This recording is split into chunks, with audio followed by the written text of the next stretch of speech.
మత్తయి సువార్త 25వ అధ్యాయం 40వ వచనం. అందుకు రాజు, మిక్కిలి అల్పులైనటువంటి ఈ నా సహోదరులలో ఒకనికి మీరు చేసితిరి గనుక నాకు చేసితిరని నిశ్చయముగా మీతో చెప్పుచున్నానని వారితో అనెను. ఆమేన్. స్తోత్రం దేవా. ఈరోజు యొక్క వాక్యపు వెలుగులో మమ్మల్ని అందరం నడిపించి విత్తబడిచిన వాక్యం వ్యర్థం కాకుండా ప్రతి రోజున నాటబడి 30, 60, 100 వేయంతలుగా విస్తరింపజేసి ప్రతి హృదయం నాటబడి 100 పంట ఈరోజు అనుభవించడానికి నువ్వు సహాయం చేస్తున్నందుకు వందనాలు చెల్లిస్తూ నజరేయుడైన యేసుక్రీస్తు నామములో ప్రార్థించి నమ్మి పొందుకుని నమ్మ పరమ తండ్రి. ఆమేన్. హల్లెలూయా. ప్రియులారా, ఒక అద్భుతమైనటువంటి సంఘటన ఇండియాలో జరిగినటువంటి సంఘటన మీతో పంచుకోవాలని చెప్పి ఆశపడుతున్నాను. డగ్లస్ నికోల్స్ ఇండియాలో సువార్త ప్రకటించడానికి వచ్చారు. ఆయన కొద్ది రోజులు పరిచయం చేసిన తర్వాత అప్పుడు బాగా క్షయవ్యాధి ఉంది కాబట్టి ఆ క్షయవ్యాధికి గురైపోయాడు ఆయన. డగ్లస్ నికోల్స్ గారు దేవుని పని నిమిత్తం వచ్చి ఆ క్షయవ్యాధికి గురైపోయాడు. అందుబట్టి ఆయనను శానిటోరియంలో చేర్పించారు. అనేక మంది పేషెంట్లు ఉండేటువంటి వారు ఆయన వచ్చిన పని సువార్త ప్రకటించడానికి. ఆ యొక్క హాస్పిటల్లో అనేక మంది పేషెంట్లు ఉన్నారు కాబట్టి ఆయన దగ్గర ఉన్నటువంటి ఆ కరపత్రికలన్నిటిని కూడా, ఆ సువార్త పుస్తకాలన్నింటిని కూడా తన తోటి పేషెంట్లకి, డాక్టర్లకి ఈ డగ్లస్ గారు పంచిపెడుతుండేటువంటి వాడు. చాలా రోజులు గడిచినా కానీ ఆయన పంచిపెట్టినటువంటి సువార్తను, ఆయన చెప్తున్నటువంటి సువార్తను వినడానికి ఎవ్వరూ కూడా ఆసక్తి చూపించలేదు. పైగా డగ్లస్ గారికి ఏమో హిందీ రాదు. అందువల్ల ఈ యొక్క తోటి పేషెంట్లతో కూడా కనీసం సంభాషించలేకపోయేటువంటి వాడు, మాట్లాడలేకపోయేవాడు. ఆయనకి ఇంగ్లీష్ తప్ప హిందీ రాదు, ఏ లాంగ్వేజ్ రాదు. కానీ అందుకని ఎవరితోటి మాట్లాడలేకపోయేవాడు. ఈ యొక్క క్షయవాది వలన ఏమైందంటే ప్రతిరోజు రాత్రి 2 గంటలకి డగ్లస్ గారికి విపరీతమైన దగ్గు వచ్చేది. ఆ దగ్గు వచ్చినప్పుడు అది నిద్ర పట్టగా ఆయనకి మెలకు వచ్చేసేసి చాలాసేపు అలా దగ్గుతూనే ఉండేటువంటి వాడు. ఒకరోజు ఏమైందంటే ఆయనకి మెలకు వచ్చేసింది. మెలుకుని ఆ యొక్క వార్డులో ఉన్నటువంటి ఆయన దగ్గుతున్నాడు, లేచి కూర్చున్నాడు. అదే సమయానికి ఇంకొక ముసలి వ్యక్తి కూడా మంచం మీద కూర్చుని ఆ మంచం నుంచి పైకి లేవడానికి ప్రయత్నించాడు. ఎంతసేపు ప్రయత్నించినా చాలా బలహీనంగా ఉన్నాడు కాబట్టి మంచం మీద నుంచి దిగలేకపోయాడు. ఏడవడం ప్రారంభించాడు. ఆయన ఎందుకు ఏడుస్తున్నావు, నీకేమైనా సహాయం కావాలా అని డగ్లస్ గారు ఆయన అడిగాడు. ఇంగ్లీష్లో అడిగాడు. ఆ ముసలి వ్యక్తికి ఏమీ తెలియక, ఆయనకి ఇంగ్లీష్ రాదు, ఈయనకి హిందీ రాదు. ఏమడిగినా ఆయనకి ఏం అర్థం లేదు, ఏం సమాధానం చెప్పలేకపోయాడు. ఆయన చెప్పింది, ఆ ముసలాయన చెప్పిన సమాధానం ఈ డగ్లస్ గారు కూడా అర్థం కాలేదు. అలా గడిచిపోయింది. తెల్లవారిపోయింది. ఆయన తెల్లవారిపోయినాక ఎందుకు ఏడ్చాడో డగ్లస్ గారికి అప్పుడు అర్థమైందంట. ఎందుకని ఏడ్చాడంటే ఆ ముసలి వ్యక్తి టాయిలెట్కి వెళ్ళడానికి ప్రయత్నించాడు. ఆయన చాలా నీరసంగా ఉన్నాడు, పేషెంట్ బలహీనంగా ఉన్నాడు కాబట్టి లేవలేకపోయాడు.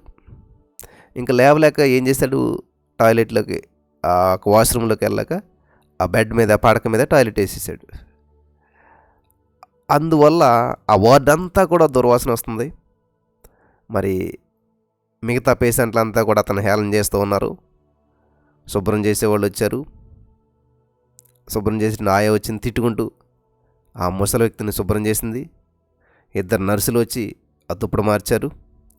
బాగా లావుగున్న నర్సు వచ్చింది, లాగి ఒక లెంప మీద కొట్టి, దున్నపోతులా ఉన్నావు, టాయిలెట్కి వెళ్ళలేవా, మంచమంతా కూడా పాడు చేసావు అని అన్నదనమాట. అంటే పచ్చకామలు పెట్టుకున్న వాడికి లోకమంతా పచ్చగా కనిపిస్తుంది అన్నట్టు లావుగా ఉంది కాబట్టి ఆవిడ ఆ లావుగా ఉన్న వారికి అందరూ లావుగా కనిపిస్తారు ఏంటో కానీ అందుకని ఆయన అలా తిట్టిందనమాట. ఆ ముసలి వ్యక్తి ఏడుస్తూ మళ్ళీ పడుకున్నాడు.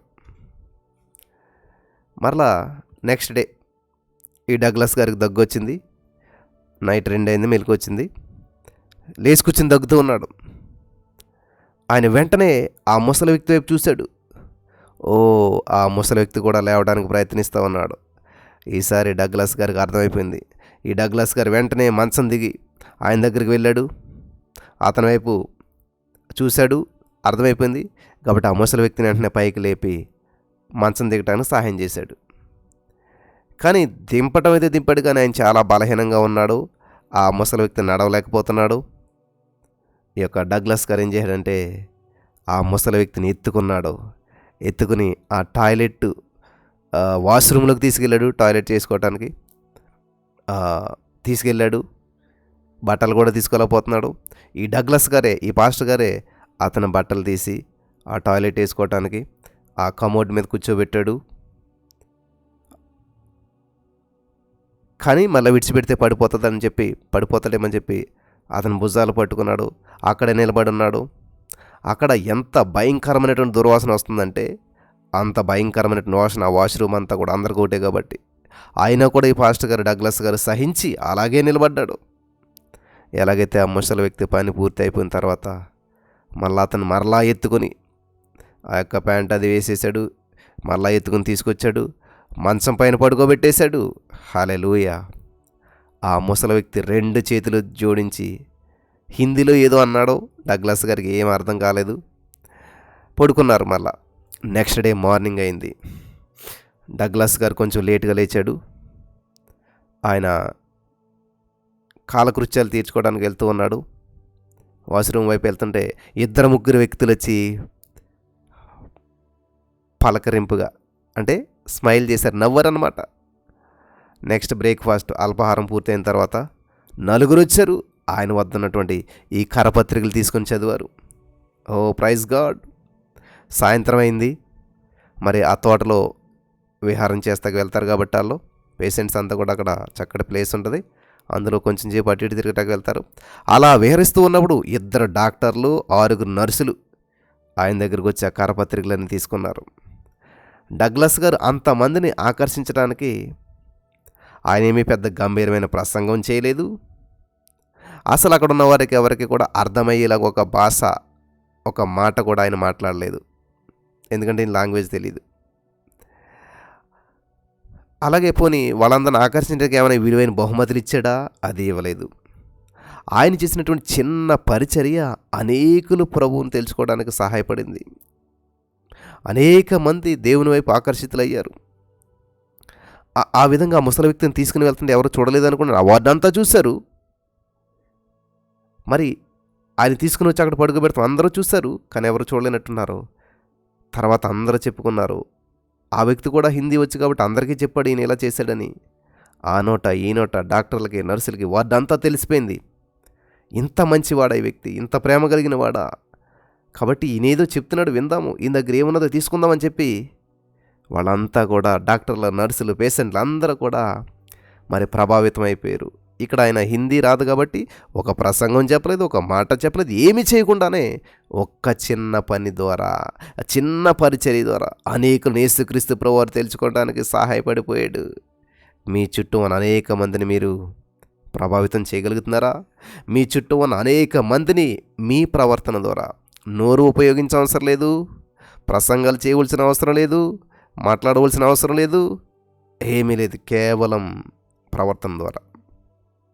నా ప్రియమైనటువంటి సహోదరి స్నేహితులారా, 1 యోహాను 4:7-8 ఏమన్నా తెలుసా? ప్రియులారా, మనం ఒకరినొకడు ప్రేమింతము.